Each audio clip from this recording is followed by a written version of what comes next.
Good morning. No, I'm not saying it works. I wish you I'm just saying it Godspeed. happens. Godspeed with all of that. I think that's really, really nice. I'm not sure what kind of success you're going to have with that today, because the world, my friend, has changed. Right. Latin American construction workers, they have different needs. They have completely different needs. These awards have a huge criteria that you have to fill out, and they usually have a community service or community relations portion. Makes them, the most productive with a high performance value, and sometimes it's 11 o'clock at night. Yeah. Funny, isn't it? Yeah, not for me. Not for me. At 11 o'clock, I am guaranteed to be snoring. So.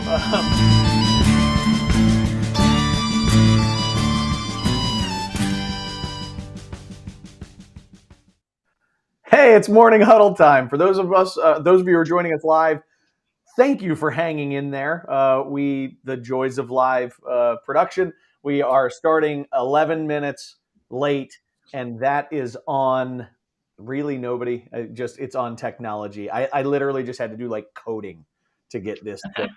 I had 3 panic attacks, but we're here.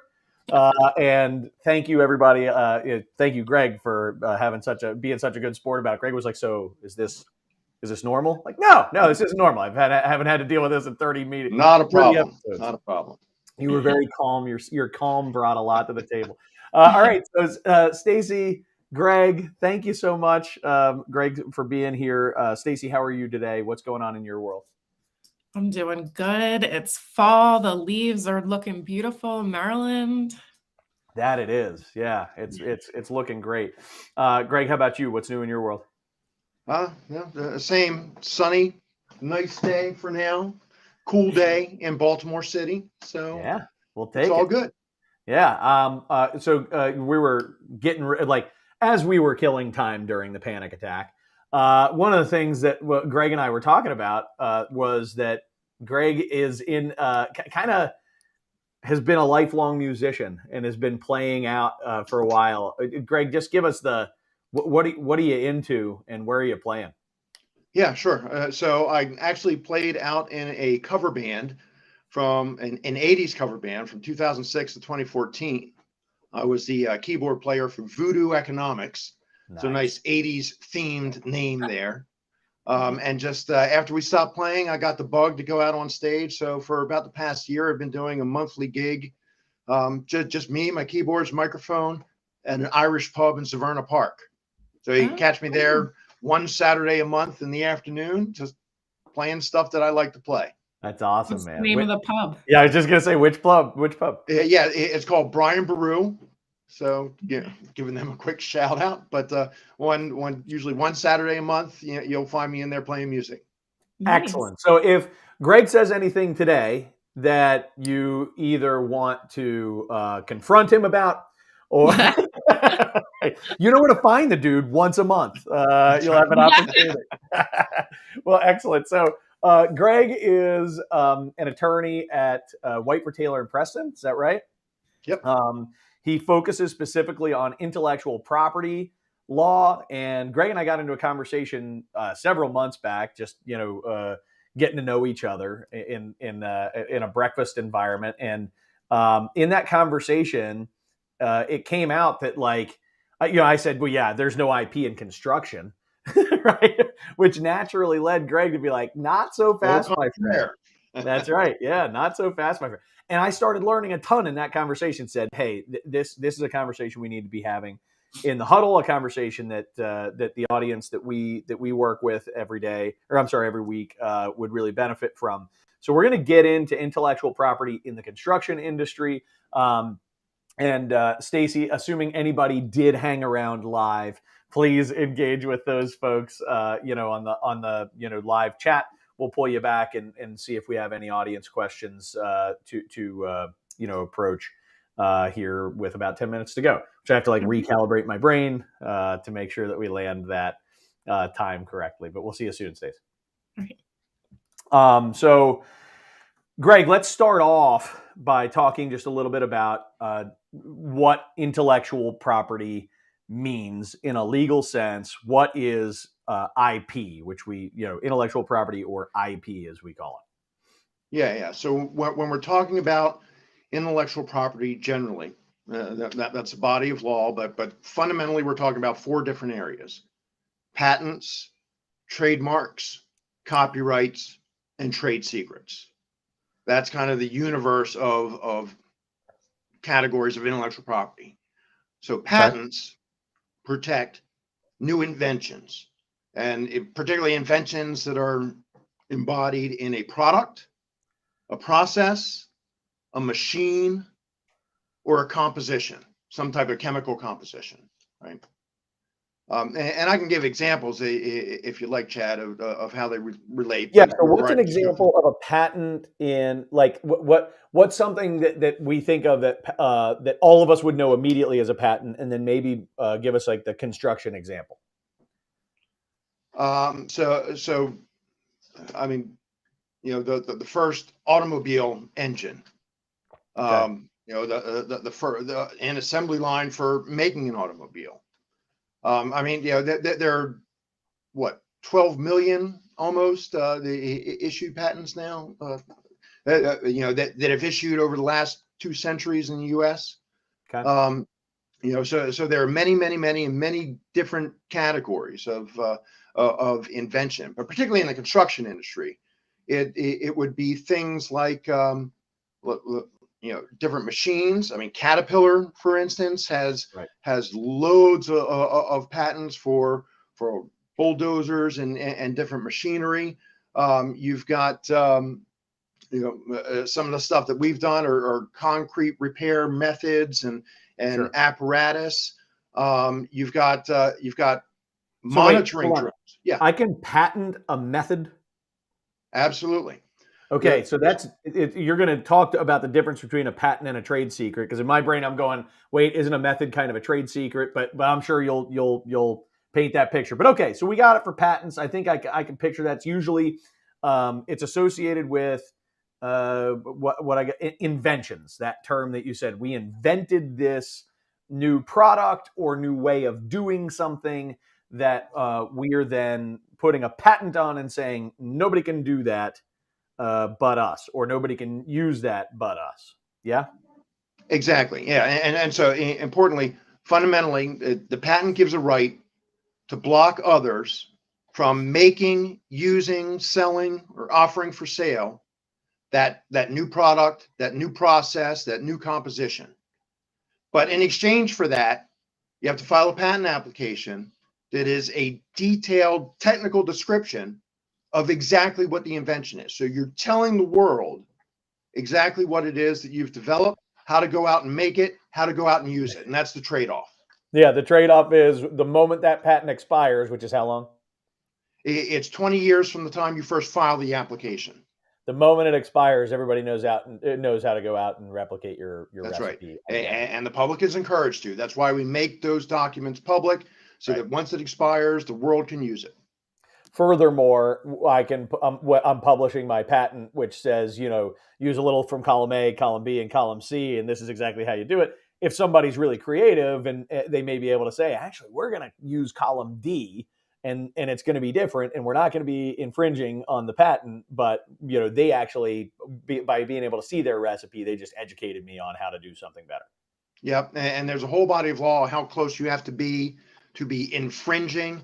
Can you do D, or can you maybe do C prime and come that close, right? and still avoid the scope of the patent? And that's where you get into the big, heavy, nasty litigation. Interesting, fascinating. All right, so then we got trademarks. Talk to me about trademarks. Well, if I may, though, just to contrast, before we get to trademarks, I'd like to contrast patents from trade secrets.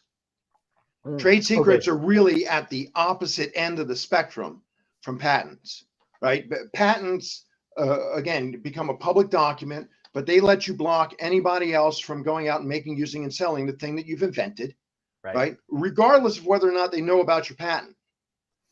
A trade secret protects any type of information that has independent commercial value that you take reasonable measures to keep it locked up, to keep it secret. If you take those protections and you don't let the cat out of the bag, you protect the information by non-disclosure agreements, you have a legal trade secret interest in that information, so that if a former employee runs away with it to a competitor, if a competitor wrongfully gets access to that information, they're able to go out and use it. If they go out and start using it, you can assert trade secret protections against them and sue them for misappropriation of the trade secret. But the key difference between trade secrets and patents are the trade secret, you keep it secret, you keep that information locked up, and that's great. But somebody out there that independently develops whatever the thing is that is subject to that trade secret. So let's say you've got an installation process that talks about how you are coating a wall, to make some multi-level surface on a wall. Yep. And the way that you're doing that is really a secret process. If somebody else comes in after the fact and looks at the wall and is somehow able to figure that out and reverse engineer it, that's fair game. They're able to do patented. That. Because it's not patented, because you relied on trade secret. If somebody can reverse engineer it, that's fair game. If they wrongfully got access to your information, you can go after them for trade secret misappropriation. But if they didn't, and they just figure it out, then that's fair game.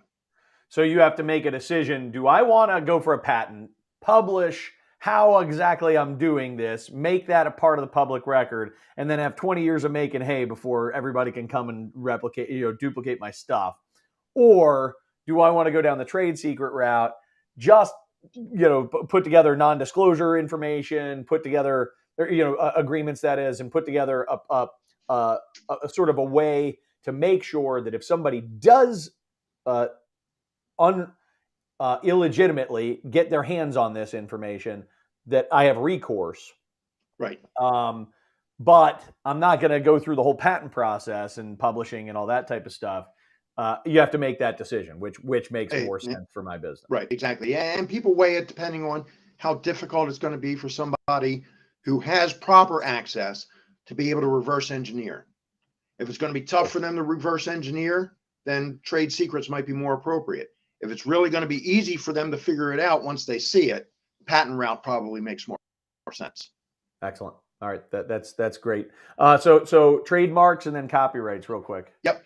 Yeah. So trademarks protect branding that are associated with any product, any service. So that branding might be in the name of a company.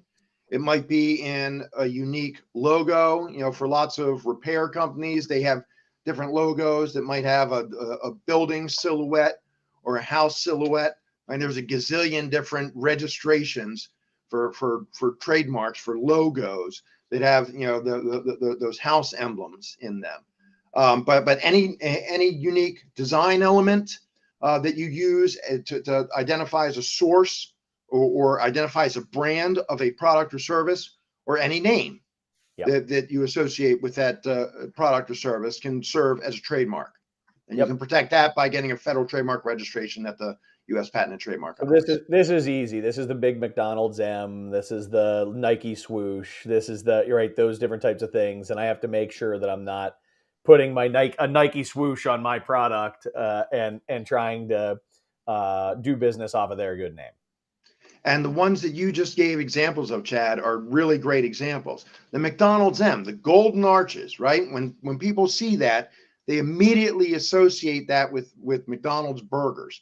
The Nike swoosh, when somebody sees the swoosh mark, they immediately associate it with shoes, with sneakers. Those are really fanciful, original marks, very strong brands. Yep. That versus Chad Prinky Construction, right?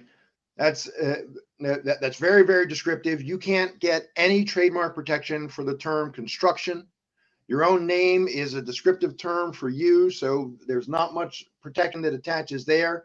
So when you're coming up with a name that you want to have the distinction wrap around from a branding perspective, the more original you get. Again, that Nike swoosh is really original. The golden arches are really original. So the more original or fanciful you can be in your branding, the stronger the trademark rights are going to be that attach to it.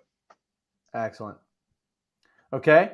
And then construction, we would just see that associated with construction brands, right? We would see that Right. with the logos that we've come to know. You can probably picture some in your mind right away as you start to think of the construction brands that you're most familiar with. And so now into copyright.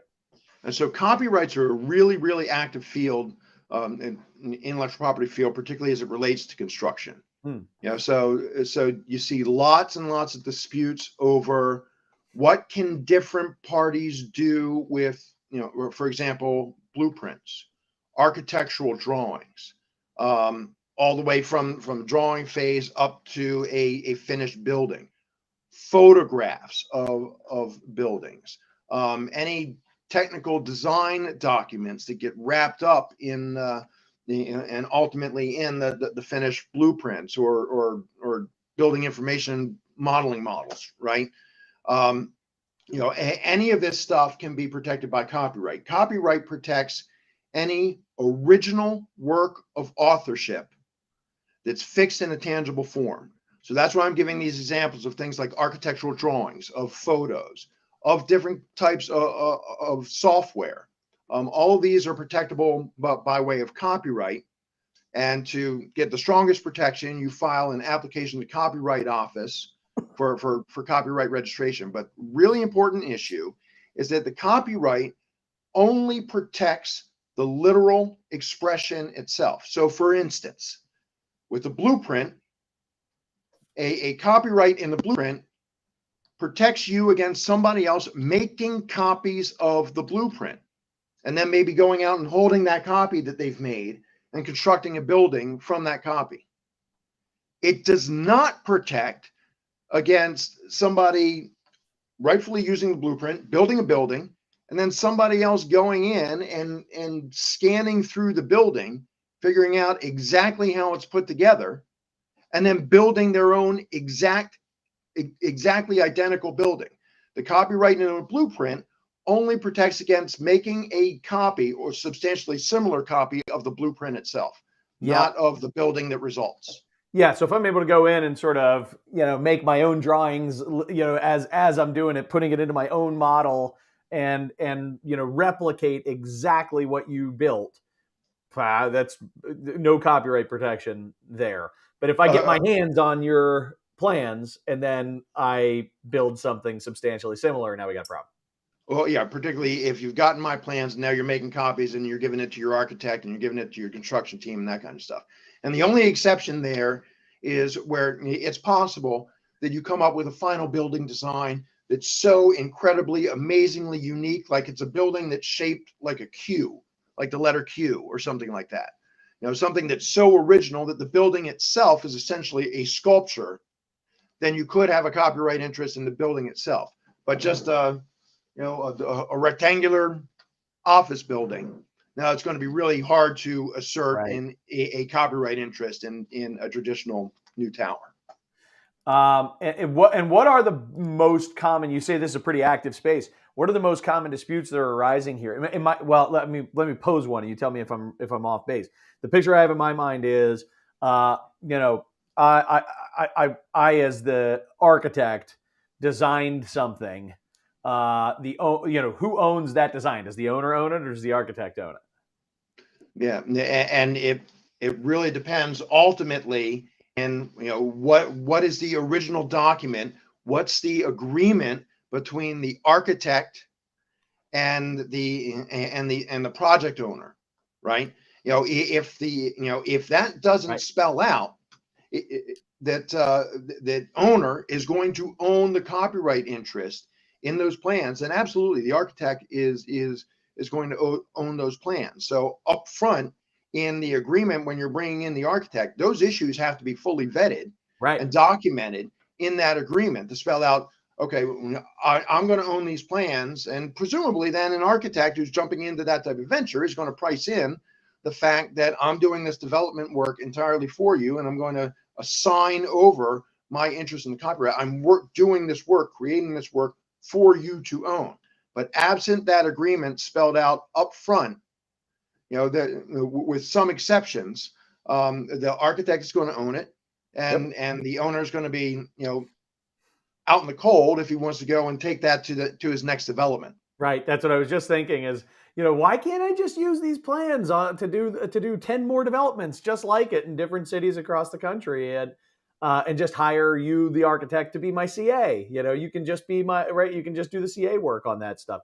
But And just quickly, I do want to clarify that there are certain exceptions, for outside contractors like an architect, if they're specially commissioned, which is a term of art under the copyright laws, to do this particular work, then there could be automatic assignment. If they're an employee of the company for copyright purposes, yep. The ownership could automatically go from employee to owner just for copyrights. Doesn't relate to patents or inventions. Okay. But there are certain circumstances where you could have that automatic transfer. But fundamentally, because those are exceptions to the basic rule, it really dictates you deal with the issue up front in the agreement, spelling out who owns what in the end. I love this. Okay, so thank you very much. I think that was, so we've got these 4 different areas of intellectual property, how they relate specifically to construction, where we can see these things actively. And I hope that the audience is starting to process through, probably some light bulbs, because again, I've been working with construction companies for 15 years in a consulting capacity. I've never once ended up in an IP discussion. And so, you know what I mean? So this leads down this path of like, what's the biggest issues or the biggest mistake that you're seeing made in the construction industry regarding intellectual property? Well, I kind of alluded to it a bit so far. One of the biggest challenges, one of the biggest problems is just a lack of understanding of what I, as an owner, own by way of developments that pop up. Right. So if I have an employee, if I'm a company that's doing construction projects, but every now and then I'm coming up with a new novel improvement for forming patios on concrete buildings, right? Invention comes out of that process. Right. And the way our patent laws work and protect inventions, an employee owns that invention with very rare exceptions. An employee owns that invention unless, again, there's an agreement that assigns it over to the employer. So employer is thinking, I pay this person's salary. I've assigned them to this team to work on coming up with a solution for how we're installing a patio on an existing, flat, planar concrete building surface. And they come up with this great concept. So if I've paid for that effort, surely I must own it. And that's simply not the case. And so the problem is, owner who thinks he owns it has gone through the patent process. If he's never gotten an assignment of the inventor's ownership interest over to the company, he simply doesn't own it. And so he's invested all this time, money, and effort in trying to obtain patent protection. And because he never went through the process of getting an assignment, he's now out in the cold. His former employees, a lot of the times, now own that invention, and there's nothing that he can do. Unless he can go chase down and give them $1,000 to now assign the invention, or more likely, $100,000.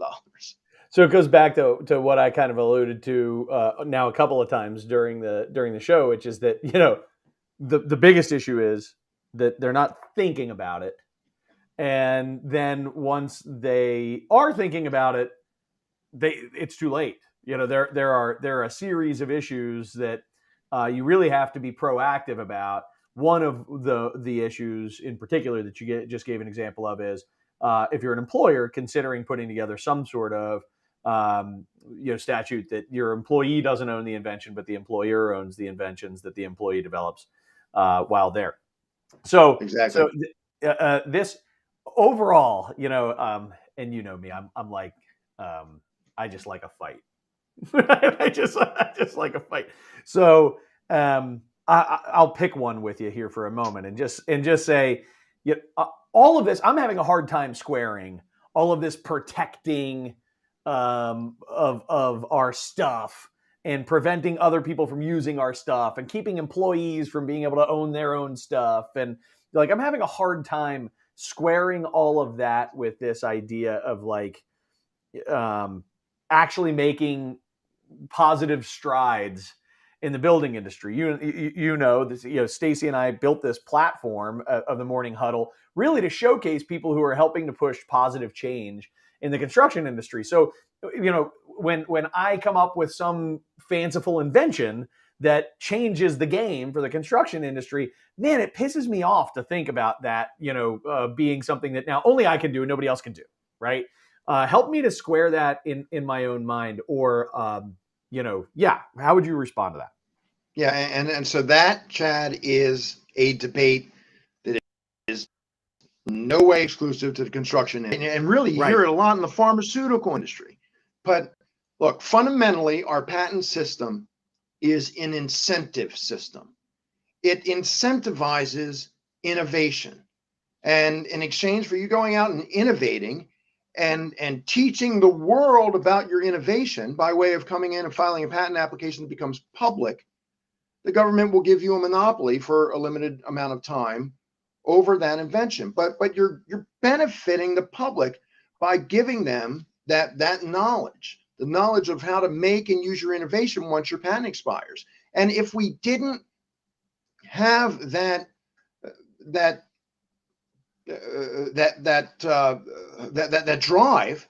driver for people to innovate in the first place, then why is any company going to go through the blood, sweat, and tears that has to be invested in the innovative process, you know, if there's not gravy for you at the end by way of a patent? So if we want to see new innovation coming up really in any industry, we want to be able to reward that innovation. And that's the whole goal of the patent system. Reward innovation so that people are going out and they're developing new things that are going to benefit the public. And the benefit that innovator gets is this monopoly by way of a patent for a limited amount of time.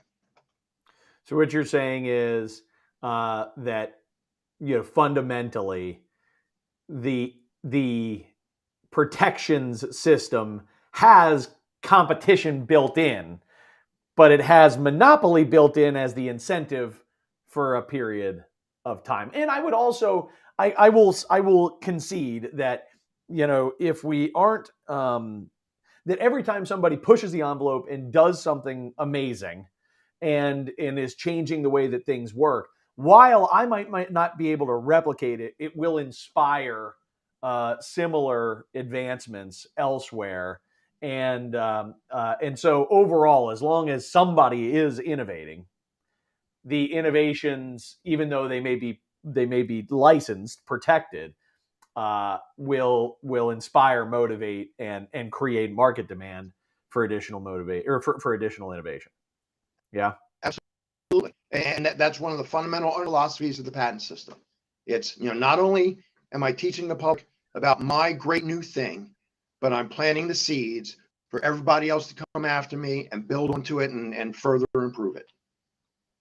One comment, I wonder how you would respond to this, as I'm reflecting on everything that we've talked about, is, you know, as we talk about incentivizing innovation, you know, if it's going to be the employees themselves that you're leaning into to create, to innovate, to do something special, wouldn't it be wise to have some sort of maybe mutual incentive that says, you know, an employee is entitled to 50% of any, you know, whatever revenues generated as a result of monetizing said patent or said trade secret, or fill in the blank?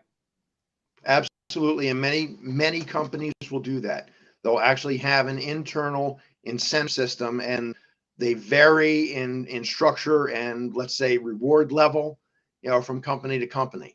I mean, you know, some might get a nice pen, others might get a 10% royalty, you know, ongoing for the life of the patent. I mean, it really varies, but I think generally it's a good business practice. It's a smart business practice to incentivize your employees, to reward them for that innovation. It's just improving your product on the marketplace. Yeah, I feel the same. I think, as we talk about incentivizing innovation, you can't you can't say, hey, anything you do here belongs to me and not you. So go be creative. Right. Right. Exactly. Right. Exactly. Yeah, I think all right, awesome. I want to bring Stacy back. I think we have some questions, comments, and want to make sure that we get an opportunity to hit on some of those. Stacy, what do we got? All right, we have two questions on copyright. So I can go through with a digital scanner and replicate the model and not violate a copyright question mark. And so again, it's going to depend on the specific building, and is there really something super original about the building? But let's say a colonial house, somebody could absolutely go in with a digital scanner, walk through the house, take very precise dimensions, and go and build an exact replica without. And again, this is assuming it's a standard colonial house, right? But assuming that's the case, absolutely somebody would be able to go and create an exact duplicate of that house in another neighborhood. What they would not be able to do is go to the source plans, the source blueprints, or the prints that they got originally from the builder, make copies of those and hand them to an architect or a builder to go out and build. And that's just the way the copyright interest works. Okay. I think the next question probably answers it similarly, but so school system hires architect to design an elementary school, pay for the design, decide that I want to now build 6 identical elementary schools with one set of drawings that I bought. Copyright? Yeah, so a copyright interest absolutely exists in those plans, and who owns it depends on what that agreement said outright between the school system and the architect.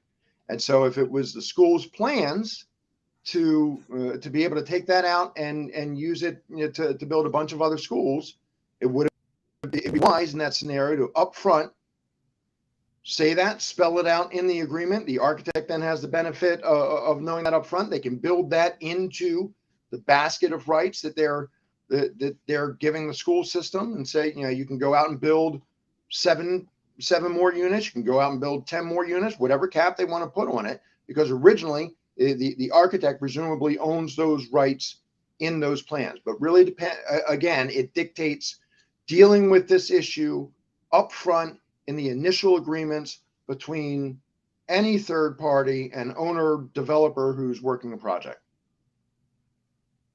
Awesome. Okay.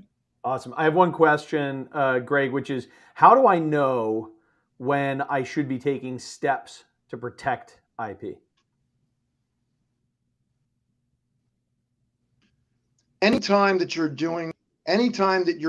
being creative, you should be going. It doesn't necessarily mean you have to run out to an IP attorney, but anytime that you're doing something new, you have a new branding that you're associating with this process for installing X, right? Mm-hmm. You installed X and found that in doing it, I can improve my reinforcement by adding these elements to it. Anytime that you're doing something new, inherently there is intellectual property that's associated with that new thing. And so you need to go through the mental process of, does this really give me some type of economic advantage, some type of benefit that my competitors might want to use if they found out about it? And if that's the case, then you should be looking at, okay, well, if that's the case, what kind of protections can I wrap around it? Is it a new branding that my competitors are going to want to adopt? If so, I want to go seek trademark protection. Is it some type of functional improvement? If so, I want to consider the possibility of patent protection, or have a strategy where I'm going to maintain trade secrecy over that information.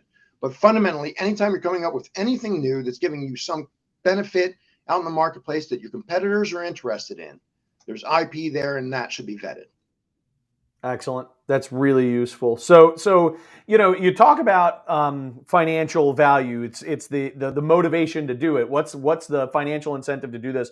One of the biggest issues that I see with construction companies from my seat as a consultant, helping companies to figure out where they're trying to go over the next 3 years, 5 years, 10 years, those types of conversations all the time. I'm having lots of conversations about exits, right? About what are we planning to do when it comes to selling the business, when it comes to whether it's creating an ESOP or whether it's trying to find a way to keep it in the family. But more often right now, a lot of the conversations that I'm having really do revolve around how do we get the most possible valuation from the business. Do you see intellectual property having these types of protections in place mattering in any meaningful way to construction company valuation? Yeah, absolutely. And again, it's an issue that's not unique to the construction industry. It's, anytime a company is looking at an exit, obviously you're looking to maximize the valuation. And so hopefully you're doing that early on, long before, 5 years before you're getting to a negotiation table, for some type of exit, some type of M&A transaction. Right. And so to the extent, when we talked about different examples of IP as they relate to construction industries. So it would really behoove somebody that's looking at an exit 5 years down the road to go through and say, okay, do I have some things that are sitting on the shelf that I've maybe not jumped through the hoops of seeking protection for? Of the brands that I have out in the marketplace, have I secured trademark registrations for them? If there are issues that I've kept secret and that we've been working on and tinkering inside, can I wrap some patent protection around them? If you get to the negotiation table and there you find that you've got these things that have been sitting on the shelf that you haven't taken the steps to protect, your valuation's down here. Whereas if 5 years before you've secured all this protection, for the stuff and have federal protections that now attached to it, boom, your valuation's way up here. So it's really a useful exercise to go through, an itemization, if you will, well before you get to that negotiation table to see what things do we have in process, what things do we have sitting on the shelf that we just haven't really acted on that could just add value to our basket of intellectual property that we can wrap protections around just to boost our valuation. And we see that a lot. And the folks that are doing it early are benefiting. The folks that are waiting until they get to the negotiation table are realizing, oh man, I wish I would have done that. I wish I would have. When I think of some of the most pervasive challenges, challenges that business owners face in the construction industry, this is one of them. Is just exiting from the business is oftentimes just so unappetizing. It's just yay, I get 2x profit, or 3x profit. It depends on the world that you're operating in, but I think getting a comprehensive IP strategy in place and really taking a look at what protections you can bring to the table, that's going to make a huge difference, particularly to a strategic purchaser, right? Somebody who's going to buy your company and be strategic with that. I mean, imagine a private equity firm that owns 18 different mechanical contractors. You own protections on 4 different patentable techniques and processes that I now, not only am I going to be able to buy this company and get the value out of, but I'm actually going to be able to take this and apply it to the 18 other companies that all 19 of my companies are going to be enjoying federal protection for the next, 15 years on this very unique way of doing things. It's going to give a strategic advantage in the market. Exactly. Definitely worth doing. Last question. What's it cost? How do I protect all this stuff, right? Like how much, there might be some people who are listening and watching saying like, I got to do this, but wait a minute. I don't want to get sucked down the rabbit hole with, $1 bazillion with attorney's fees. Yeah. And costs are really all over the place for the different types of protections that we talked about. For trade secret protection, that's all client based. It's building the systems internally to literally keep information locked up, right? And having data, password protected. So that's just whatever your internal infrastructure costs are. So internally, that's in the scheme of things, the most affordable protections you can have are trade secret protections. Right. Copyrights are a pretty simple process. It's a registration fee that's under $100, and attorneys, if you work with an attorney to do a copyright application, probably under $500 to do a registration. It's really a pretty simple process. Trademarks are, I say, usually between $3,500 and $4,500 from start of the process through to registration, assuming there are no tremendous headaches that come out in the process. And there are headaches that could come up during the process, but generally in that $3,500 to $4,500 range is an appropriate budget. Patents are oftentimes, very, very valuable, but likewise the most pricey type of protection that you can get. So for a very simplistic application, going through the entire examination, you might spend $15,000. For something that's incredibly complex, maybe a new piece of software or really complex electrical control systems, that could be $25,000, $35,000, $40,000. It really depends on the specific technology. And there I'm talking about from the start of the process through the multi-year examination process, all the way to ultimately an issued patent. Wow. That's, I mean, go ahead, Stacy. Sorry, please. Oh, I just have a quick question. So is there a way to, like, you think you have something unique and innovative, and then you go through the process and pay for everything? What are the chances you're going to get denied for something? Like maybe you weren't aware that something like this is already out there.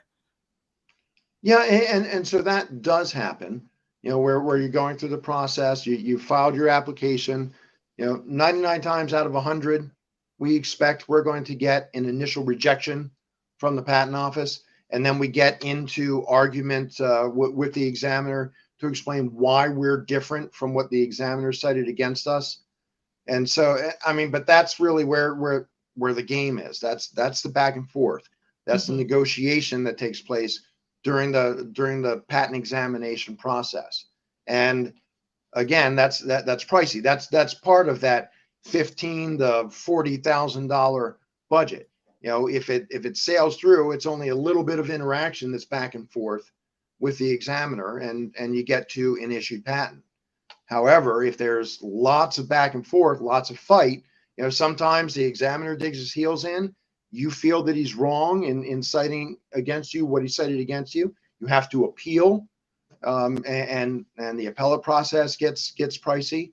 So it really varies. Sometimes the examiner is very well grounded in the rejection that he or she makes, and sometimes they're not. But if they're not, you have to keep fighting, which just adds cost to the process. Awesome. This has been a really useful conversation, and it's definitely got my wheels turning, and I have nothing to protect. I should think through that. But I can picture having some different conversations with my clients as a result of this. So I appreciate your time, just even personally, and I know that our audience, has probably got their creativity peaked and going to be having some interesting discussions this week and afterward as a result. So thank you so much for joining us and having the discussion, Greg. Absolutely, my pleasure. Thanks for having me. Yeah, it's our pleasure. So anything that you want to say, parting words? Just the one morsel that I'll leave everyone with is, you hear horror stories about people leaving value on the table. The earlier you address these issues, the better. Do it internally. Just have a sit down and brainstorm about what do we have on the shelf that we think gives us that competitive edge, and is there some protection that we can wrap around it? The earlier that you do that, the better.